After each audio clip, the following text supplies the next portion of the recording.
Good morning, students. I hope all you are fine at your home. Last time ਅਸੀਂ magnetic flux ਬਾਰੇ ਪੜਿਆ ਸੀਗਾ। Magnetic flux ਨੂੰ calculate ਕਰਨ ਦਾ ਸਾਡੇ ਕੋਲ ਕੀ ਫਾਰਮੂਲਾ ਹੈ, ਅਸੀਂ ਉਹ ਵੀ ਸਟੱਡੀ ਕੀਤਾ ਸੀ।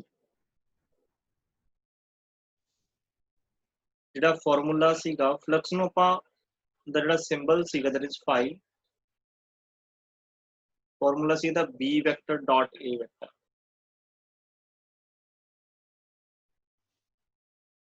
ਅਨਦਰ ਫਾਰਮ ਇਹਦੀ ਕੀ ਲਿਖੀ ਸੀ ਆਪਾਂ, it is phi is equal to ba cos theta।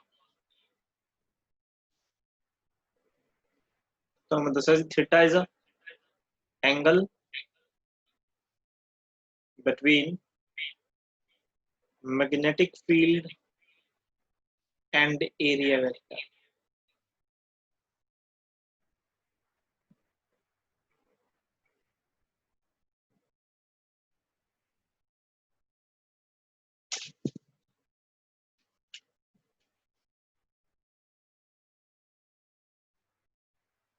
जो असी मैग्नेटिक फ्लक्स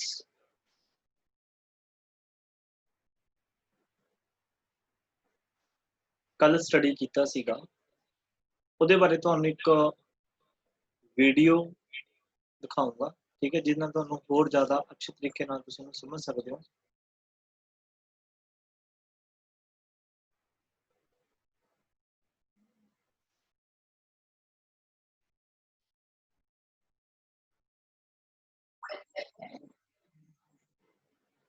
ਆ ਦੇਖੋ ਤੁਹਾਡੇ ਸਾਹਮਣੇ ਕੀ ਹੈ, ਐरोज लगे हुए ने, ये एरोज एक दूसरे के पैरेलल ने। डी वेक्टर लिखे हुआ है, दैट मींस ये की है magnetic field lines, uniform magnetic field अपने को गिवन है। कोई भी एक सरफेस हो गया जिसदा उस तो परपेंडिकुलर आउटवर्ड डायरेक्शन च की ਅਸੀਂ ड्रॉ ਕੀਤਾ ਇੱਕ एरिया वेक्टर।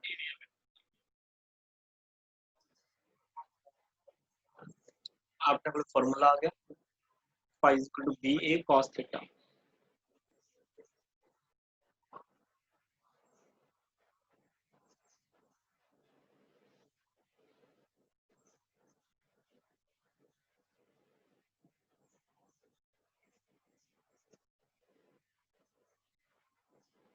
देखो अपन ਨੂੰ मतलब की समझाया जा रहा है इस डायग्राम ਦੇ ਵਿੱਚ। देखो ਇਹਨੂੰ ਬਿਲਕੁਲ ਇਸ मैग्नेटिक फील्ड लाइंस ਤੋਂ ਜਿਹੜਾ ਏਰੀਆ ਵੈਕਟਰ ਹੈ, मतलब ਜਿਹੜਾ ਇਹ प्लेन है बिल्कुल 90 डिग्री ਦੇ एंगल ਤੇ ਰੱਖਿਆ ਹੋਇਆ ਹੈ, ਤੇ ਏਰੀਆ ਵੈਕਟਰ ਇਹਦਾ ਕੀ ਆਊਟਵਰਡ ਹੈ, ਜਿਹਦੇ ਨਾਲ ਇਸ मैग्नेटिक फील्ड लाइंस ਤੇ ਏਰੀਆ ਵੈਕਟਰ ਦੇ ਵਿਚਕਾਰ एंगल ਕਿੰਨਾ ਬਣਦਾ ਹੈ 0 डिग्री। तो 0 डिग्री ਦੇ ਅਕੋਰਡਿੰਗ ਫਲਕਸ ਦੀ ਕੁਛ ਨਾ ਕੁਛ ਵੈਲਿਊ ਹੋਏਗੀ, ਤਾਂ ਉਹ ਅਸੀਂ ਮੈਕਸਿਮਮ ਵੈਲਿਊ ਦਿਖਾ ਰਹੇ ਹਾਂ। That means maximum number of lines ਇਸ ਏਰੀਆ ਦੇ ਵਿੱਚੋਂ ਕੀ ਹੈ ਕ੍ਰਾਸ ਕਰ ਰਹੀਆਂ ਨੇ। ਜਿਵੇਂ ਜਿਵੇਂ ਅਸੀਂ ਕੀ ਇਸ ਸਰਫੇਸ ਏਰੀਆ मतलब इस ਸਰਫੇਸ ਨੂੰ ਅਸੀਂ ਕੀ ਹੈ ਟਿਲਟ ਕਰਾਂਗੇ, मतलब ਕਿਸੇ ਨਾ ਕਿਸੇ ਐਂਗਲ ਤੇ ਇਹਨੂੰ ਰੋਟੇਟ ਕਰਾਂਗੇ, ਤਾਂ ਦੇਖੋ ਇਸ ਗ੍ਰਾਫ ਦੇ ਰਾਹੀਂ ਇਹ ਰਿਪਰੈਜ਼ੈਂਟ ਕਰਨਗੇ ਕਿ ਜਿਹੜੀ ਫਲਕਸ ਹੈ ਉਹ ਚੇਂਜ ਹੁੰਦੀ ਹੈ। ਕਿਉਂ? ਕਿਉਂਕਿ flux is equal to ba cos theta, it is also depends upon the magnetic field and area vector। और देखो एरिया डिक्रीज किया तो मैग्नेटिक फ्लक्स घट गई। और देखो देखो ਹੁਣ ਇਸ ਪੋਜੀਸ਼ਨ ਦੇ ਵਿੱਚ ਕੀ ਹੈ, ਜਿਹੜਾ ਸਰਫੇਸ ਹੈ ਉਸ ਸਰਫੇਸ ਕੀ ਹੈ ਮੈਗਨੈਟਿਕ ਫੀਲਡ ਲਾਈਨਸ ਦੇ ਬਿਲਕੁਲ ਪੈਰਲਲ ਹੈ, ਜਿਹਦੇ ਨਾਲ ਉਹਦਾ ਏਰੀਆ ਵੈਕਟਰ ਕੀ ਡਾਊਨਵਰਡ ਹੈ, ਮੈਗਨੈਟਿਕ ਫੀਲਡ ਲਾਈਨਸ ਦੀ ਡਾਇਰੈਕਸ਼ਨ ਕੀ ਹੈ राइट हैंड साइड है। दैट मीनस मैग्नेटिक फील्ड ते एरिया वेक्टर च एंगल कितना बन गया 90, ते अपन नूं पता है cos 90 कितना हुंदा 0। ਇਹਦਾ मतलब इस टाइम फ्लक्स की कोई भी वैल्यू नहीं है। तो इस तरीके दे नाल ਅਸੀਂ फ्लक्स एरिया दे नाल ਜਾਂ रोटेशन दे नाल मतलब एंगल थीटा दे नाल ਜਾਂ ਅਸੀਂ मैग्नेटिक फील्ड दे चेंज ਕਰਨ ਦੇ ਨਾਲ ਕਿੱਦਾਂ फ्लक्स चेंज ਹੁੰਦੀ ਹੈ, ਕਿਹੜੀ फ्लक्स मैग्नेटिक फ्लक्स ਕਿੱਦਾਂ चेंज ਹੁੰਦੀ ਹੈ, ਉਹਦੇ ਬਾਰੇ रिप्रेजेंटेशन ਦੱਸੀ ਹੋਈ।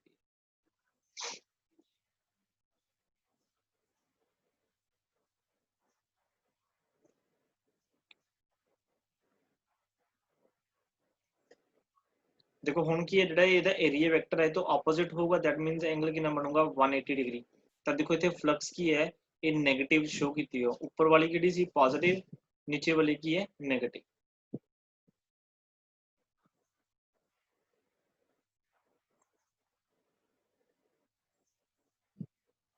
ਠੀਕ ਹੈ ਜੀ, ਇਸ ਤਰੀਕੇ ਦੇ ਨਾਲ ਅਸੀਂ ਫਲਕਸ ਨੂੰ ਵੀਡੀਓ ਦੇ ਰਾਹੀਂ ਕੀ ਹੈ ਸਮਝ ਸਕਦੇ ਹਾਂ।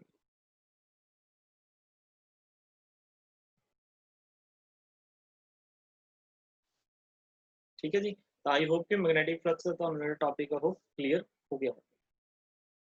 ਹੁਣ ਦੇਖੋ ਇੱਕ ਚੀਜ਼ ਦੇਖੋ, ਜਿਹੜੀ ਇਹ ਮੈਗਨੈਟਿਕ ਫਲਕਸ ਹੈ ਜਿਹਨੂੰ ਅਸੀਂ ਕਿਹਦੇ ਨਾਲ ਲਿਖਦੇ ਹਾਂ ਫਾਈ ਦੇ ਨਾਲ, it depends upon magnetic field, it depends upon area of cross section and it depends upon angle theta। ਇਹਨਾਂ ਤਿੰਨਾਂ ਤੇ ਡਿਪੈਂਡ। ਸਟਾਰਟਿੰਗ ਦੇ ਵਿੱਚ ਅਸੀਂ EMI ਦੀ ਡੈਫੀਨੇਸ਼ਨ ਲਿਖੀ ਸੀਗੀ ਕਿ EMI ਕੀ ਹੈ, that is electromagnetic induction। ਤੁਹਾਨੂੰ ਮੈਂ ਕੀ ਕਿਹਾ ਸੀਗਾ ਕਿ ਮੈਗਨੈਟਿਕ ਫੀਲਡ ਨੂੰ ਚੇਂਜ ਕਰਕੇ by changing magnetic field, magnetic field ਨੂੰ ਚੇਂਜ ਕਰਨਾ ਮਤਲਬ ਦੇਖੋ ਇਸ B ਨੂੰ ਚੇਂਜ ਕਰਨਾ। ਤਾਂ ਬੱਚੇ ਜਦੋਂ ਵੀ ਅਸੀਂ B ਨੂੰ ਚੇਂਜ ਕਰਾਂਗੇ ਤਾਂ ਇਹਦੇ ਨਾਲ ਕੀ ਹੈ ਪਾਈ ਚੇਂਜ ਹੋਊਗੀ। ਤਾਂ ਜਦੋਂ ਵੀ ਅਸੀਂ ਕਹਦੇ ਹਾਂ ਕਿ ਮੈਗਨੈਟਿਕ ਫੀਲਡ ਚੇਂਜ ਹੋ ਰਿਹਾ ਹੈ, ਇਹਦਾ ਮਤਲਬ ਅਸੀਂ ਇਹ ਗੱਲ ਸਮਝਣੀ ਹੈ ਕਿ ਮੈਗਨੈਟਿਕ ਫਲਕਸ ਚੇਂਜ ਹੋ ਗਈ।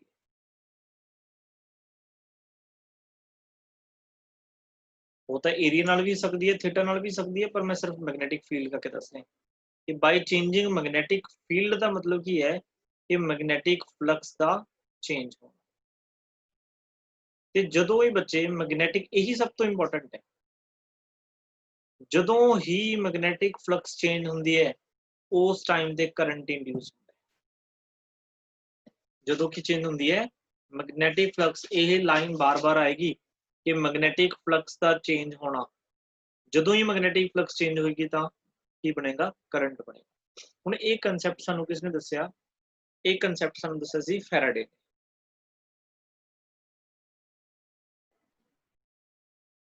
ਫੈਰਾਡੇ,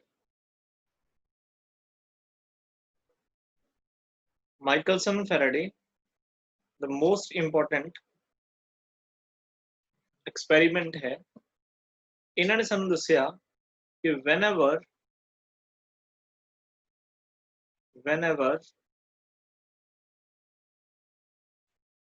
there is change, there is a change in magnetic flux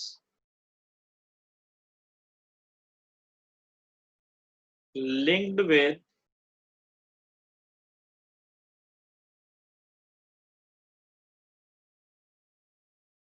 coil,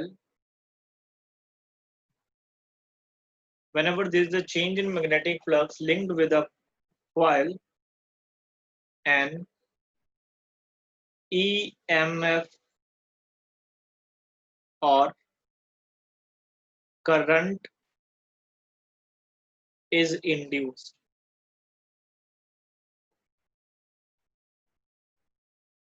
ਇਹ ਸਭ ਕੁਝ ਸਾਨੂੰ ਮਾਈਕਲ ਫੈਰਾਡੇ ਨੇ ਦੱਸਿਆ ਸੀ। EMF ਬਾਰੇ ਅਸੀਂ ਆਲਰੇਡੀ ਪੜ੍ਹ ਚੁੱਕੇ ਹਾਂ, that is maximum potential difference,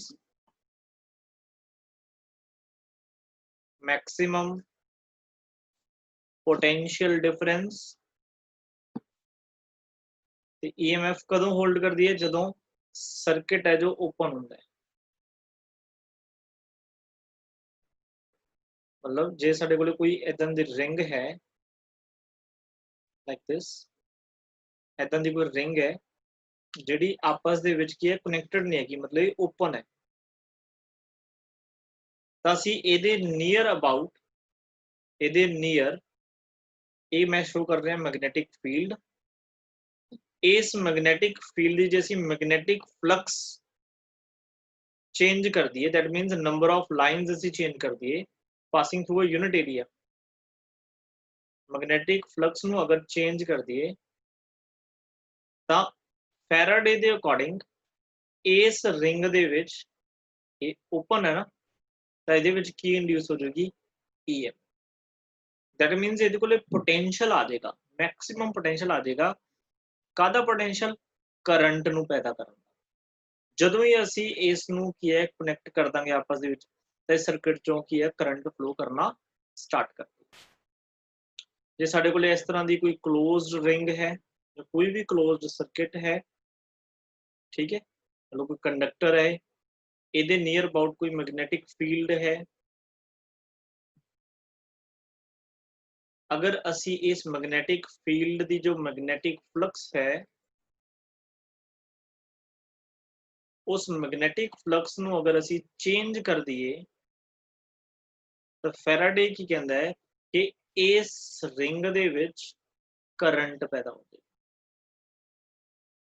ठीक है जी, तो इसकी डेफिनेशन ध्यान रखनी है, इसे दा ही लॉ है, इनू फर्स्ट लॉ भी बोलते हैं, फर्स्ट लॉ,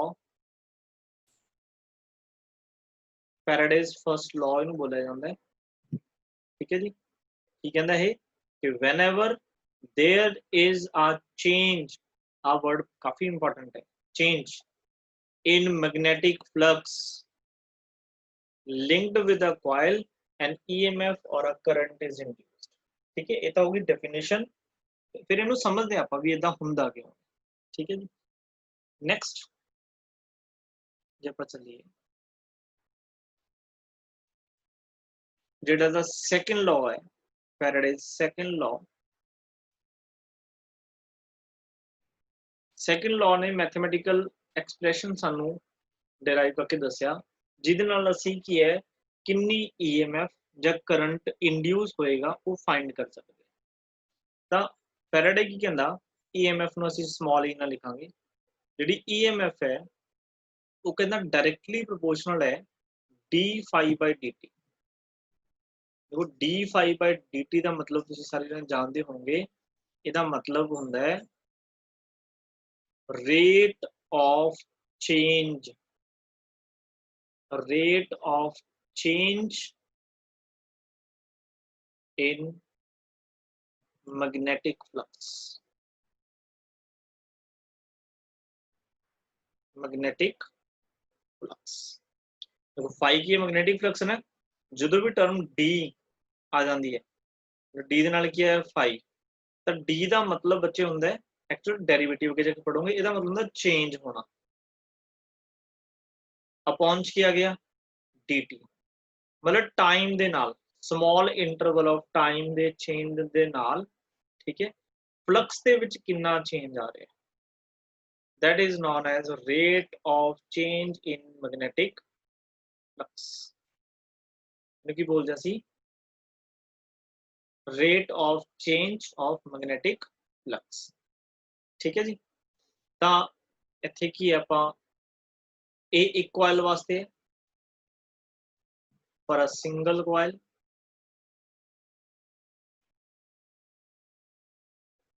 इत्थे डायरेक्टली प्रोपोर्शनल दा साइन हटा के इत्थे कांस्टेंट ऐड होंदा है नेगेटिव दा, that is d phi by dt।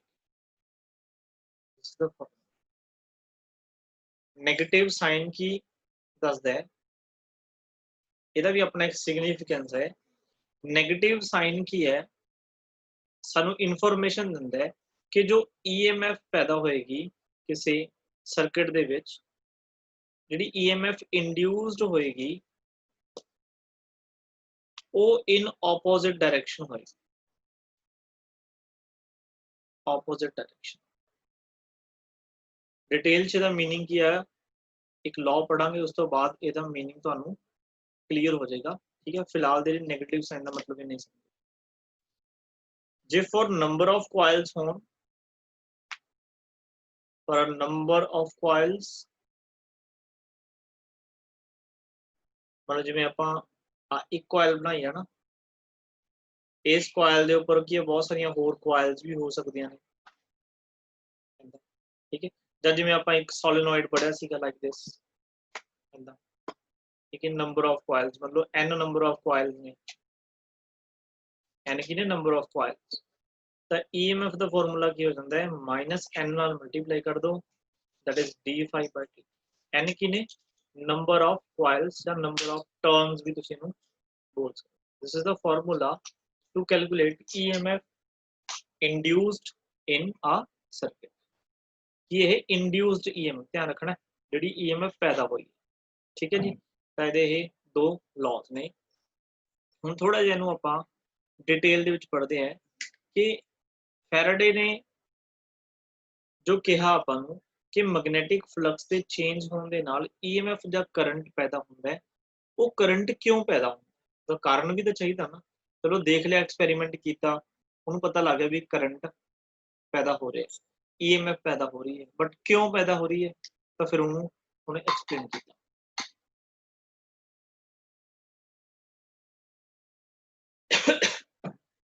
ਤਾਂ ਉਹਦਾ ਐਕਸਪੈਰੀਮੈਂਟ ਕੀ ਸੀਗਾ, ਆਪਾਂ ਐਕਸਪੈਰੀਮੈਂਟ ਪਹਿਲਾਂ ਦੇਖ ਲੈਂਦੇ ਹਾਂ। ਸਟੇਟਮੈਂਟ ਤਾਂ ਆਪਾਂ ਜੀ ਪੜ੍ਹ ਲਈ, ਐਕਸਪੈਰੀਮੈਂਟ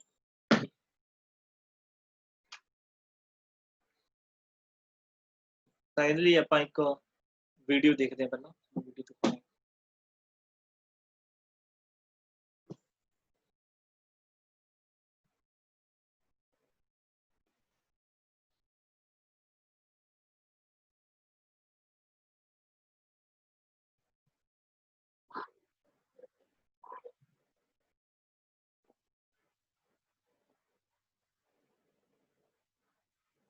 ਆ ਦੇਖੋ, ਆ ਸਭ ਨੂੰ ਦਿਖ ਰਿਹਾ, ਇਹ ਕੋਇਲ ਹੈ, ਸਰਕੂਲਰ ਕੋਇਲ, ਠੀਕ ਹੈ ਜੀ। ਤੇ ਇਹ ਇੱਕ ਇੱਥੇ ਕੀ ਬੱਲਬ ਲਗਾਇਆ ਹੋਇਆ, ਠੀਕ ਹੈ, ਇਲੈਕਟ੍ਰਿਕ ਲੈਂਪ ਲਗਾਇਆ ਹੋਇਆ, ਤੇ ਆ ਵਾਇਰਸ ਇੱਕ ਰੈੱਡ ਵਾਲੀ ਦੀ ਉਹਨੂੰ ਦਿਖ ਰਹੀ ਹੈ, ਇੱਕ ਬਲੈਕ ਵਾਲੀ। दैट मीन्स सर्किट ਨੂੰ ਕੰਪਲੀਟ ਕੀਤਾ ਹੋਇਆ। एक मैग्नेट है, ठीक है, जिहदा एक पोल नॉर्थ एक पोल साउथ। हुण आपां नूं पता देखो भी जो मैग्नेट है, तो मैग्नेट दे नॉर्थ पोल तो मैग्नेटिक फील्ड लाइनस की है बाहर जांदियां ने।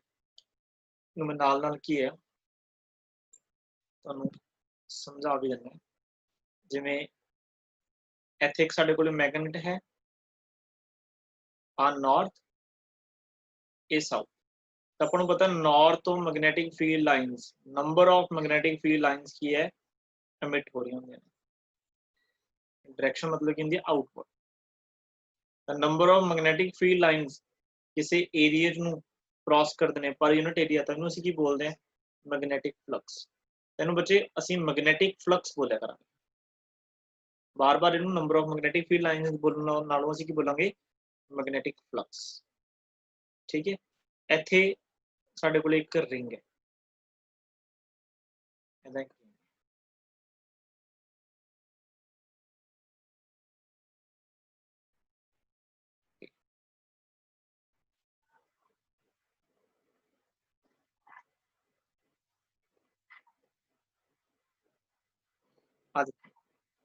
इत्थे बहुत अच्छे तरीके दे नाल विजिबल हो रहा है कि नॉर्थ पोल तो देखो इन्होंने एरो नहीं लगाए हैगे, इत्थे एरो भी होंगे। नॉर्थ पोल तो लाइनस की है बाहर जा रही ने, ठीक है, साउथ पोल दे विच की एंटर कर रही ने।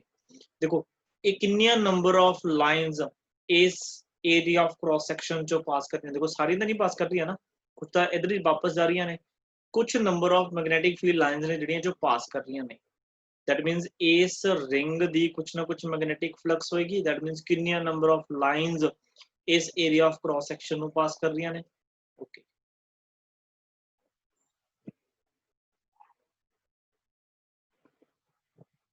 देखो एरो की रिप्रेजेंट करदे, एरो रिप्रेजेंट करदे भी करंट फ्लो करदा। मैं तुहानू समझाउणा भी करंट किवें आया।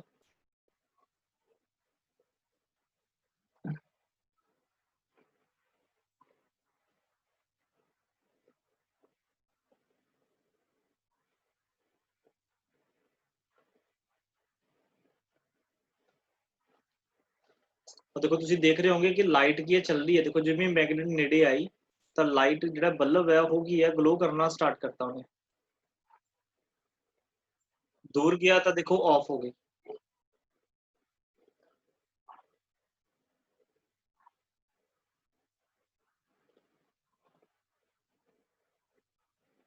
आ देखो इस चीज ਨੂੰ ध्यान ਨਾਲ देखो, मैं दोबारा ਇਹਨੂੰ दिखाना है। देखो जो मैग्नेट ਇਹਦੇ ਵਿੱਚ ਹੀ क्ल्यू है बस, ਜਦੋਂ ਮੈਗਨੇਟ ਨਜ਼ਦੀਕ ਜਾਂਦੀ ਹੈ ਤਾਂ ਤੁਸੀਂ ਦੇਖੋ ਨੰਬਰ ਆਫ ਇਹਦੇ ਵਿੱਚ ਨਾ ਫਲਕਸ ਦੇ ਜਿਹੜੀ ਆਹ ਏਰੀਆ ਇਹਦੇ ਵਿੱਚ ਕਿ number of magnetic field lines ਦਾ ਕੀ ਧਿਆਨ ਰੱਖਿਓ। देखो चेंज होंगे, देखो इंक्रीज हो गई,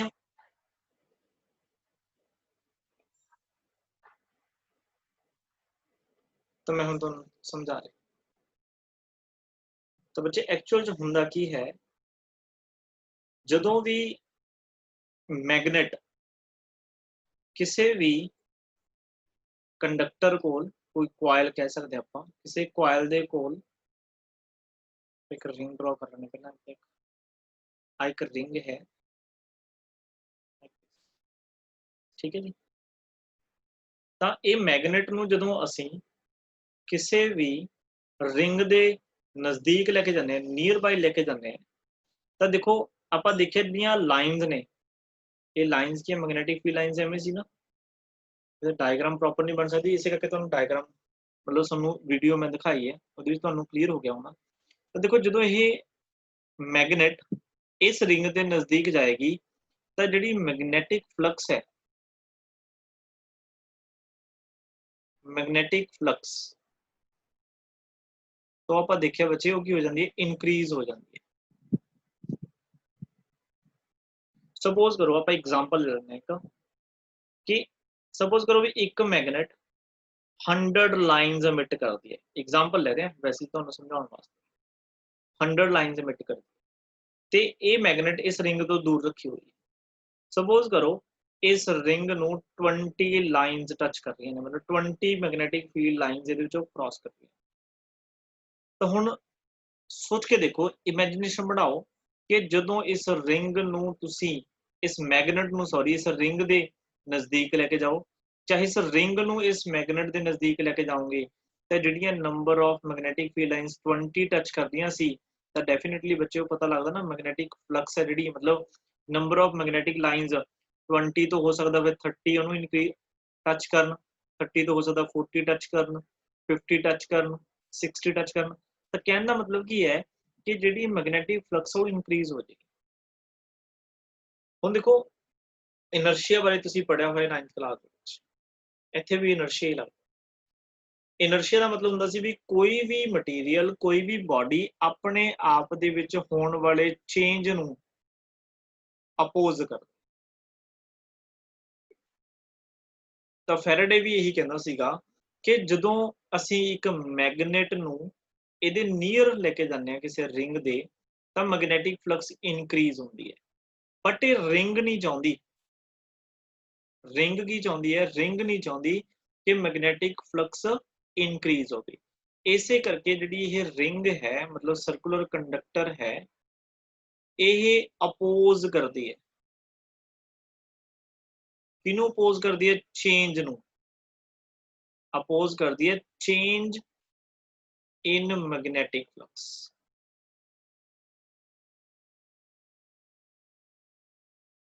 ਇਹ ਅਪੋਜ਼ ਕਰਨਾ ਚਾਹੁੰਦੀ ਹੈ, ਇਹ ਨਹੀਂ ਚਾਹੁੰਦੀ ਕਿ ਜੋ ਤੁਸੀਂ magnetic field lines, magnetic flux ਨੂੰ ਇਨਕਰੀਜ਼ ਕਰਦੇ ਹੋ ਤੇ ਨੇੜੇ ਲਿਆ ਕੇ ਮੈਗਨੇਟ ਨੂੰ, ਉਹ ਨਾ ਹੋਣ, ਜਿਹਦੇ ਕਰਕੇ ਇਹ ਆਪਣੇ ਅੰਦਰ ਆਪਾਂ ਕਹਿ ਸਕਦੇ ਹਾਂ, ਇਹ ਆਪਣੇ ਅੰਦਰ ਇੱਕ ਕੀ ਹੈ, ਇਸ ਤਰ੍ਹਾਂ ਦਾ ਕਰੰਟ ਪੈਦਾ ਕਰ ਲੈਂਦੀ ਹੈ, ਜਿਹਦੇ ਨਾਲ ਇਹਦੇ ਵਿੱਚੋਂ magnetic field lines opposite direction ਚ ਕੀ ਹੈ, ਇੰਡਿਊਸ ਹੋਣ। ਤਾਂ ਆਪਾਂ ਬੱਚੇ ਇੱਕ ਪੜਿਆ ਸੀਗਾ ਕਿ ਜਦੋਂ ਵੀ ਕਰੰਟ ਐਂਟੀ ਕਲੌਕਵਾਈਜ਼ ਚੱਲਦਾ ਹੈ, ਧਿਆਨ ਨਾਲ ਸੁਣੋ ਮੇਰੀ ਗੱਲ ਨੂੰ, ਐਂਟੀ ਕਲੌਕਵਾਈਜ਼, ਤਾਂ ਆਪਾਂ ਪੜਿਆ ਸੀ ਕਿਹੜਾ ਪੋਲ ਬਣਦਾ ਹੈ, ਨੌਰਥ। ਤਾਂ ਦੇਖੋ ਰਿੰਗ ਚਾਹੁੰਦੀ ਹੈ ਇਹ ਜਿਹੜੀ ਫਲਕਸ ਨੂੰ ਤੁਸੀਂ ਇਨਕਰੀਜ਼ ਕਰ ਰਹੇ ਹੋ, ਇਹ ਡਿਕਰੀਜ਼ ਕਰੇ। ਡਿਕਰੀਜ਼ ਕਿਵੇਂ ਹੋ?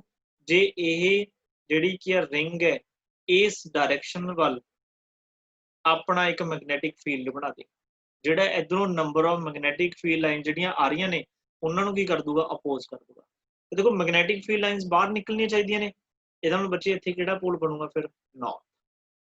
ਹੁਣ ਨਾਰਥ ਪੋਲ ਬਣਿਆ, ਮੈਗਨੇਟ ਬਣ ਗਈ।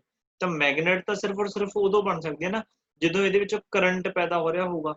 ਤਾਂ ਇਹਦਾ ਮਤਲਬ ਇਸ ਰਿੰਗ ਦੇ ਵਿੱਚ ਐਂਟੀ ਕਲੌਕਵਾਈਜ਼ ਡਾਇਰੈਕਸ਼ਨ ਦੇ ਵਿੱਚ ਕੀ ਪੈਦਾ ਹੋ ਗਿਆ, ਕਰੰਟ ਪੈਦਾ ਹੋ ਗਿਆ। This is the reason why EMF or a current is induced in a circuit when magnetic flux change।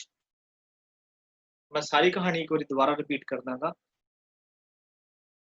ਤਾਂ ਦੇਖੋ ਹੋਇਆ ਕੀ, ਇੱਕ ਮੈਗਨੇਟ ਸੀ,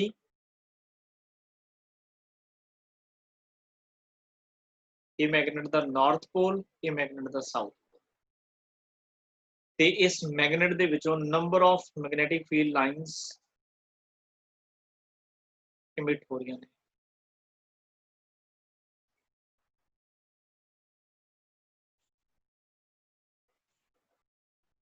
ਧਿਆਨ ਰਹੇ ਕੋਈ ਵੀ ਮੈਗਨੈਟਿਕ ਫੀਲਡ ਲਾਈਨ ਇੱਕ ਦੂਸਰੇ ਨਾਲ ਇੰਟਰਸੈਕਟ ਨਹੀਂ ਹੋਣੀ ਚਾਹੀਦੀ।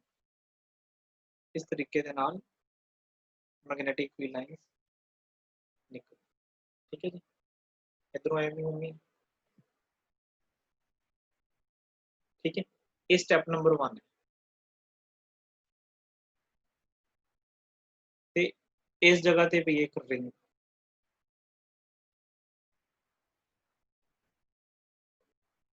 इत्थे एक रिंग, ठीक है जी। ओके, तो मैं एग्जाम्पल तौर पर यह मान लेना है कि इस मैगनेट की जी कैपेसिटी है वो 100 मैगनैटिक फील्ड लाइन जनरेट करनी, तो इत्थे कितनी number of magnetic field lines पहुंचने 0। एग्जाम्पल लेके चलते। तो स्टेप नंबर 2 च बच्चे की होया, इस मैगनेट नूं हुण असीं इहदे नीयर लेके जाना, नेड़े लेके जाना। स्टेप नंबर 2 तो ये मैगनेट होगी, इधर नॉर्थ पोल, ये साउथ पोल, इनू असीं इहदे नज़दीक लेके जा रहे हैं। फॉर एग्जाम्पल असीं इहदे नज़दीक इत्थे ले आए,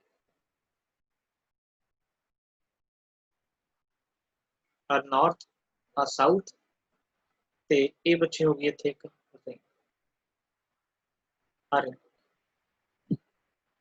तो इहदे विचों की number of magnetic field lines निकल रही होंगी, ये मैगनैटिक फील्ड लाइन्स इहदे विचों पास कर रही होंगी।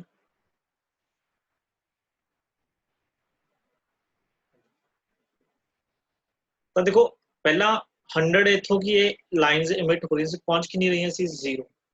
हुण इमिट तो 100 ही हो रही ने, रीच कितनी कर रही हैं, सपोज 80।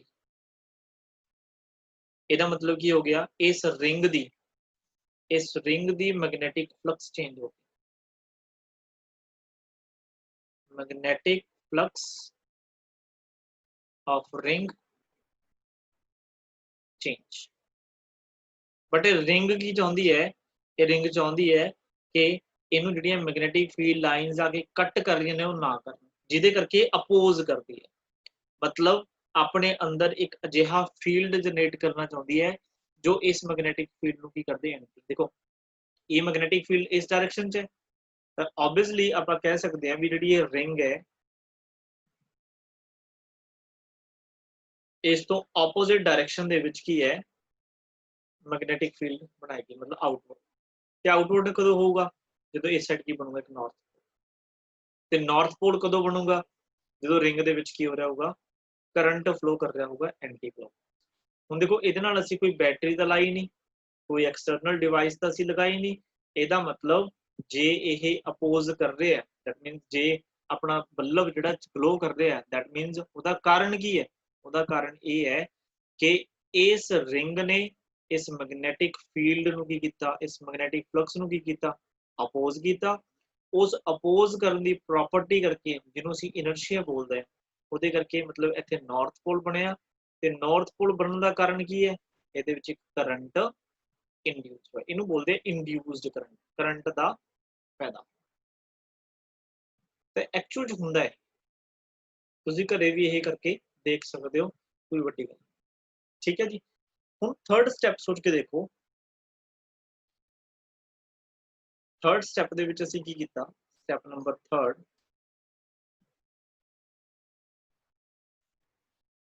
जो रिंग सी साडे कोले, आ रिंग है, ठीक है जी। ते ये साडे कोले इत्थे मैगनेट, इहदे चों नंबर ऑफ लाइन्स निकली। हुण असीं इस रिंग इस मैगनेट नूं दूर लेके जा रहे हैं।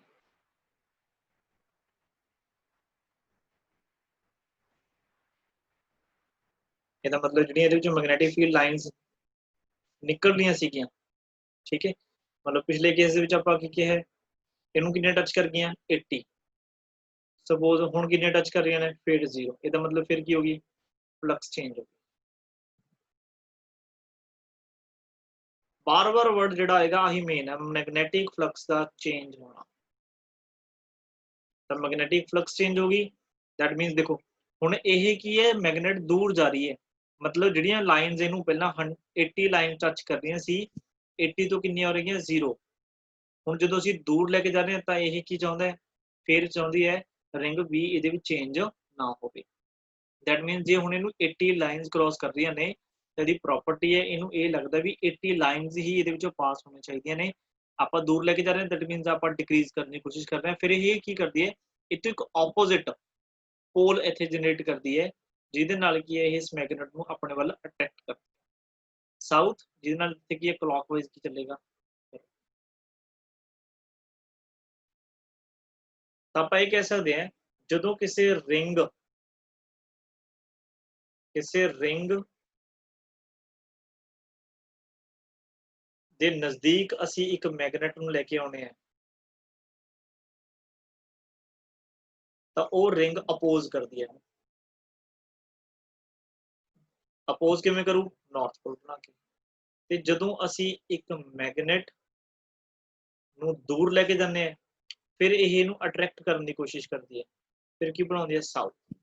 ਨਾਰਥ ਬਣੂਗਾ ਤਾਂ ਐਂਟੀ ਕਲੌਕਵਾਈਜ਼ ਕਰੰਟ ਚੱਲੇਗਾ, ਤੇ ਜਦੋਂ ਦੂਰ ਲੈ ਕੇ ਜਾਓਗੇ ਫਿਰ ਇਹ ਅਟਰੈਕਟ ਕਰਨ ਦੀ ਕੋਸ਼ਿਸ਼ ਕਰਦੀ ਹੈ, ਜਿਹਦੇ ਕਰਕੇ ਫਿਰ ਇਹ ਸਾਊਥ ਪੋਲ ਬਣਾਉਂਦੀ ਹੈ ਤੇ ਕਰੰਟ ਕੀ ਚੱਲਦਾ ਹੈ। ਇਸ ਤਰੀਕੇ ਦੇ ਨਾਲ ਬੱਚੇ ਫੈਰਾਡੇ ਨੇ ਇਹਨੂੰ ਐਕਸਪਲੇਨ ਕੀਤਾ ਕਿ ਕਰੰਟ ਕਿਉਂ ਪੈਦਾ ਹੋਇਆ। ਤਾਂ ਕਰੰਟ ਪੈਦਾ ਹੋਣ ਦਾ ਕਾਰਨ ਬੱਚੇ ਇੱਕੋ ਹੀ ਹੈ, ਮੈਗਨੈਟਿਕ ਫਲਕਸ ਚੇਂਜ ਹੋਣਾ। ਅਗਰ ਤੁਸੀਂ ਇਸ ਮੈਗਨੇਟ ਨੂੰ ਇਸ ਜਗ੍ਹਾ ਤੇ ਹੀ ਖੜਾ ਕੇ ਰੱਖੋਗੇ ਤਾਂ ਇਹਦੇ 'ਚ ਕੋਈ ਕਰੰਟ ਨਹੀਂ ਪਾਸ ਫਲੋ ਕਰਦਾ। ਕਿਉਂ? ਕਿਉਂਕਿ ਫਿਰ ਮੈਗਨੈਟਿਕ ਫਲਕਸ ਦਾ ਚੇਂਜ ਹੋਣਾ ਬੰਦ ਹੋ ਗਿਆ। ਲਗਾਤਾਰ ਸਾਨੂੰ ਮੈਗਨੇਟ ਨੂੰ, ਮੰਨ ਲਓ ਜਦੋਂ ਸਾਡੇ ਕੋਲ ਆ ਰਿੰਗ ਹੈ, ਇਹ ਰਿੰਗ ਦੇ ਕੋਲ ਸਾਡੇ ਕੋਲ ਮੈਗਨੇਟ ਹੈ, ਇਹ ਮੈਗਨੇਟ ਨੂੰ ਲਗਾਤਾਰ ਸਾਨੂੰ ਟੂ ਐਂਡ ਫਰੋ ਮੋਸ਼ਨ ਕਰਾਉਣਾ ਪਏ। ਜਦੋਂ ਅਸੀਂ ਟੂ ਐਂਡ ਫਰੋ ਮੋਸ਼ਨ ਇਹਦਾ ਕਰਾਈ ਜਾਵਾਂਗੇ ਤਾਂ ਇਸ ਰਿੰਗ ਦੀ ਫਲਕਸ ਚੇਂਜ ਹੋਈ ਜਾਊਗੀ। ਜਿੰਨਾ ਟਾਈਮ ਫਲਕਸ ਚੇਂਜ ਹੋਏਗੀ ਉਨਾ ਟਾਈਮ ਹੀ ਕਰੰਟ ਫਲੋ ਕਰੇਗਾ, ਅਦਰਵਾਈਜ਼ ਕਰੰਟ ਫਲੋ ਨਹੀਂ ਕਰੇਗਾ। ਠੀਕ ਹੈ ਜੀ, ਤਾਂ ਹੀ ਆਪਾਂ ਡੈਫੀਨੇਸ਼ਨ ਕੀ ਲਿਖੀ ਸੀਗੀ, ਮੈਂ ਡੈਫੀਨੇਸ਼ਨ ਦੇ ਦੁਬਾਰਾ ਚੱਲਦਾ ਹਾਂ, ਕਾਫੀ ਇੰਪੋਰਟੈਂਟ ਹੈ ਜਿਹੜੀ। ਦੇਖੋ whenever there is a change, ਜਦੋਂ ਚੇਂਜ ਹੋਏਗਾ, ਕਾਹਦਾ ਚੇਂਜ, ਮੈਗਨੈਟਿਕ ਫਲਕਸ ਦਾ, ਲਿੰਕਡ ਵਿਦ ਅ ਕੋਇਲ ਦੇ ਨਾਲ ਜੋ ਫਲਕਸ ਲਿੰਕ ਹੋ ਰਹੀ ਹੈ, ਉਸੇ ਟਾਈਮ ਤੇ EMF ਜਾਂ ਕਰੰਟ ਪੈਦਾ ਹੋਇਆ। ਹੁਣ ਜਿਹੜੀ ਅਸੀਂ ਆ ਰਿੰਗ ਕੰਸੀਡਰ ਕੀਤੀ ਹੈ, ਜੇ ਅਸੀਂ ਕੰਪਲੀਟ ਰਿੰਗ ਨਾ ਕੰਸੀਡਰ ਕਰਕੇ ਸਪੋਜ਼ ਅਸੀਂ ਇਹਨੂੰ ਕੀ ਹੈ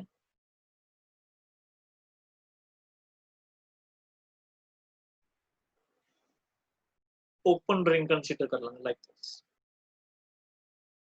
ਤਾਂ ਬੱਚੇ ਫਿਰ ਇਹਦੇ ਚ ਕਰੰਟ ਨਹੀਂ, ਫਿਰ ਇਹਦੇ ਚ ਕੀ ਪੈਦਾ ਹੋਣੀ ਸੀ, EMF।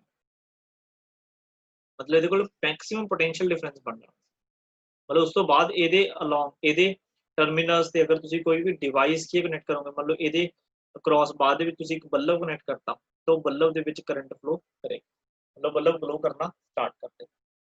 ਠੀਕ ਹੈ ਜੀ, ਤਾਂ ਇਹ ਸਾਰਾ ਫੈਰਾਡੇ ਦਾ ਲਾਅ ਸੀ। ਠੀਕ ਹੈ, मतलब फार्मूला की है, E is equal to minus d phi by dt। Minus sign बारे भी ਆਪਾਂ डिटेल ਚ ਗੱਲ ਕਰਾਂਗੇ, ਅੱਗੇ ਜਾ ਕੇ ਆਪਾਂ ਪੜਾਂਗੇ ਲੈਂਜ਼ਸ ਲਾਅ ਉਹਦੇ ਵਿੱਚ। ਠੀਕ ਹੈ, ਤਾਂ ਇਹਦੇ ਰਿਲੇਟਡ ਇੱਕ ਵੀਡੀਓ ਹੈ, ਉਹ ਮੈਂ ਤੁਹਾਨੂੰ ਜ਼ਰੂਰ ਦਿਖਾਊਂਗਾ ਅੱਜ।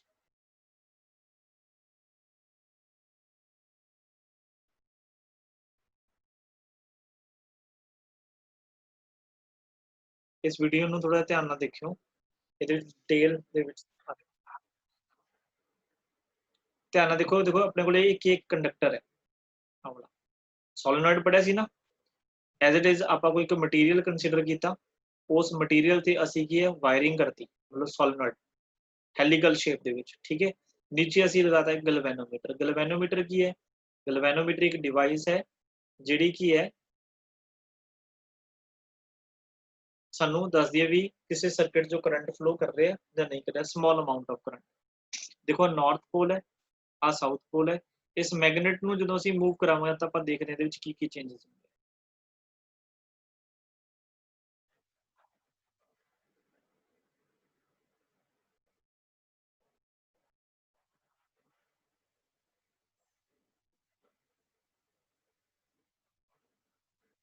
ਆ ਦੇਖੋ ਬੱਚੇ ਇੱਥੇ ਦਿਖਾਇਆ ਹੋਇਆ ਗਲਵੈਨੋਮੀਟਰ ਹੈ। ਠੀਕ ਹੈ, ਆ ਇੱਕ ਕੁਆਇਲ ਹੈ ਤੇ ਇਹ ਤੁਹਾਡੇ ਕੋਲੇ ਕੀ ਇੱਕ ਮੈਗਨੇਟ ਹੈ ਤੇ ਮੈਗਨੇਟ ਨੂੰ ਜਦੋਂ ਇਸ ਦੇ ਕਲੋਜ਼ ਲੈ ਕੇ ਜਾਓਗੇ ਤਾਂ ਦੇਖੋ ਮੈਗਨੈਟਿਕ ਫਲਕਸ ਇਨਕਰੀਜ਼ ਹੋ ਰਹੀ ਹੈ, ਠੀਕ ਹੈ।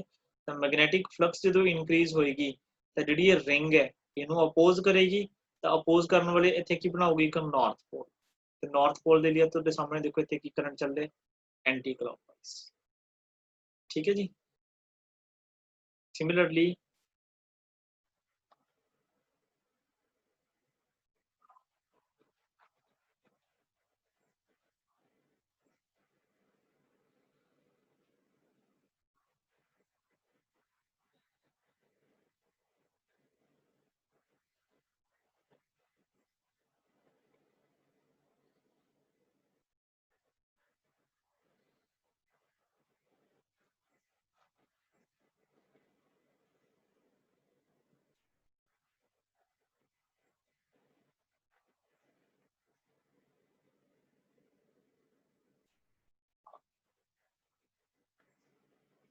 ਬੱਚੇ ਜਿੰਨੀ ਵੀ ਵੀਡੀਓ ਦੀ ਬਾਰੇ ਇਨਫੋਰਮੇਸ਼ਨ ਹੈ ਤੁਸੀਂ ਉਹਨੂੰ ਵਿਜ਼ੂਅਲਾਈਜ਼ ਕਰਨਾ ਹੈ, ਤੇ ਉਹਦੇ ਨੀਚੇ ਕੀ ਹੈ ਬਿਲਕੁਲ ਸਭ ਕੁਝ ਲਿਖਿਆ ਹੋਇਆ ਹੈ, ਠੀਕ ਹੈ। ਮੈਂ ਇਸੇ ਕਰਕੇ ਆਪਣੇ ਵੱਲੋਂ ਕੁਝ ਨਹੀਂ ਬੋਲ ਰਿਹਾ, ਤੁਸੀਂ ਸਿਰਫ ਵੀਡੀਓ ਦੇਖਣੀ ਹੈ ਤੇ ਉਸ ਤੋਂ ਬਾਅਦ ਤੁਹਾਨੂੰ ਮੈਂ ਐਕਸਪਲੇਨ।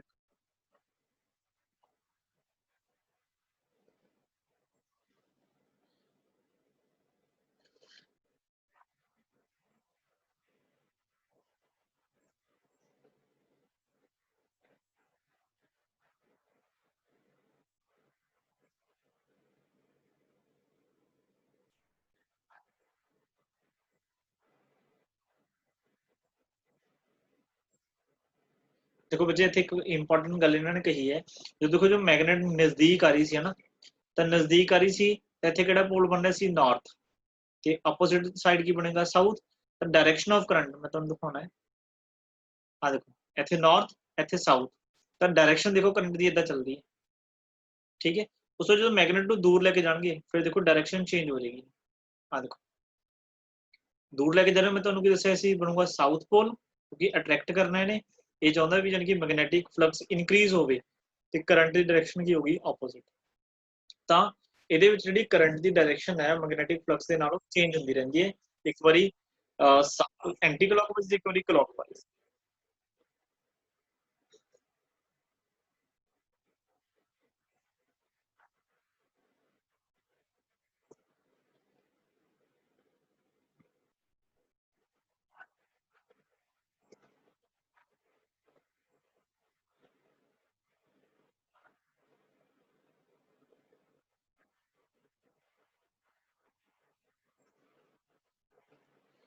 ठीक है स्टूडेंट्स, ये मैं ਤੁਹਾਨੂੰ मतलब वीडियो शेयर भी कर दूंगा, ठीक है, ਤੁਸੀਂ ਇਹਨੂੰ ਪੂਰੀ ਵਾਚ ਕਰ ਲਿਓ। आई थिंक ਤੁਹਾਨੂੰ ਸਾਰਾ ਕਨਸੈਪਟ ਕੀ ਸਮਝ ਆ ਗਿਆ ਹੋਊਗਾ। ਮੇਨ ਬੱਚੇ ਮੈਂ ਲਾਸਟ ਦੇ ਵਿੱਚ ਇਹੀ ਗੱਲ ਕਹੂੰਗਾ, ਸਾਰੀ ਜਿਹੜੀ ਖੇਡ ਹੈ ਨਾ ਉਹ ਮੈਗਨੈਟਿਕ ਫਲਕਸ से ਚੇਂਜ ਹੁੰਦੀ ਹੈ। ਬਸ ਜਦੋਂ ਵੀ ਮੈਗਨੈਟਿਕ ਫਲਕਸ ਚੇਂਜ ਹੋਊਗੀ ਤਾਂ EMF इंड्यूस होगी इन ऑपोजिट डायरेक्शन, ठीक है जी। ਅੱਜ ਦੇ ਲਈ ਇੰਨਾ ਹੀ ਕਰਾਂਗੇ। आई होप कि ਤੁਹਾਨੂੰ समझ लग्या होगा। ये आर्टिकल की काफ़ी इंपॉर्टेंट है, इनू जरूर की है अच्छे तरीके दे नाल की है रीड करियो, ठीक है, ध्यान नाल कंसैप्ट नू समझियो। जे फिर भी कोई प्रॉब्लम आई तो तुसीं मैनू की है कॉल भी कर सकते हो, तो मैनू की है मैसेज कर सकते हो। Thank you.